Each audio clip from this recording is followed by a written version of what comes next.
Hi ಜನರೇ ಅಂತ ಹೇಳ್ತಾ ರೀಲ್ಸ್ ಮಾಡ್ತಾ ಇದ್ದಂತಹ ಕಿಪ್ಪಿ ಕೀರ್ತಿ ಈಗ ಸಿನಿಮಾಕ್ಕೂ ಬರ್ತಾರೆ. ಎಲ್ಲರಿಗೂ ಪಡು ಕನ್ನಡ ಟಿ.ವಿ ಯೂಟ್ಯೂಬ್ ಚಾನಲ್ಗೆ ಸ್ವಾಗತ ಸುಸ್ವಾಗತ ಅಂತ ಹೇಳ್ತಾ ಬಿಟ್ಟು ಶುರು ಮಾಡೋಕ್ಕಿಂತ ಮೊದಲು ಯಾರೆಲ್ಲ ನಮ್ಮ ಯೂಟ್ಯೂಬ್ ಚಾನಲ್ ಮೊದಲು ನೋಡ್ತಿದ್ರಿ ಅವರೆಲ್ಲರೂ ಏನು ಮಾಡಬೇಕು, ಸಬ್ಸ್ಕ್ರೈಬ್ ಮಾಡ್ಕೊಳ್ಬೇಕು ಮತ್ತು ಅಲ್ಲೇ ಪಕ್ಕದಲ್ಲಿರೋ ಬೆಲ್ಲೈಕನನ್ನು ಪ್ರೆಸ್ ಮಾಡ್ಕೊಳ್ಬೇಕು. ಹಾಯ್ ಜನರೇ ಎನ್ನುತ್ತಾ ರೀಲ್ಸ್ ಮಾಡುತ್ತಿದ್ದ ಕಿಪ್ಪಿ ಕೀರ್ತಿ ಇದೀಗ ಸಿನಿಮಾಕ್ಕೆ ಕಾಲಿಟ್ಟಿದ್ದಾರೆ. TV9 ಜೊತೆಗೆ ಮಾತನಾಡಿರುವ ಕಿಪ್ಪಿ ಕೀರ್ತಿ ತಮಗೆ ಸ್ಟಾರ್ ನಟನ ಸಿನಿಮಾ ಒಂದರಲ್ಲಿ ಅವಕಾಶ ಸಿಕ್ಕಿದೆ ಎಂದು ಹೇಳಿದ್ದಾರೆ. ತಮ್ಮ ಅದೃಷ್ಟ ಬಂತು ಎಂದು ಹೇಳಿದ್ದಾರೆ. ಸಿನಿಮಾ ಮಾತ್ರವಲ್ಲದೆ ತಮ್ಮ ಈ ಹಿಂದಿನ ಲವ್ ಸ್ಟೋರಿ, ಅವರ ಬ್ರೇಕಪ್, ಆ ನಂತರ ಅನುಭವಿಸಿದ ಕಷ್ಟ, ಈಗ ಸಿಕ್ಕಿರುವ ಹೊಸ ಗೆಳೆಯ, ಹಲವು ವಿಷಯಗಳ ಬಗ್ಗೆ ಕಿಪ್ಪಿ ಕೀರ್ತಿ ಮಾತನಾಡಿದ್ದಾರೆ. ಕೆಲವೊಂದು ನೋಡಿದ್ದೇನೆ ಅವರದು.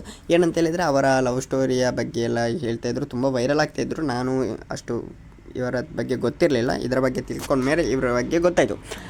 ತುಂಬ ಅನುಭವಗಳನ್ನು ಹಂಚಿಕೊಂಡಿದ್ದಾರೆ. ಆ ವಿಡಿಯೋದಲ್ಲಿ ನೋಡ್ಕೊಂಡು ಬನ್ನಿ. Okay, thank you, love you so much. ಹೀಗೆ ಇರಲಿ ಸಪೋರ್ಟ್. Thank you, by.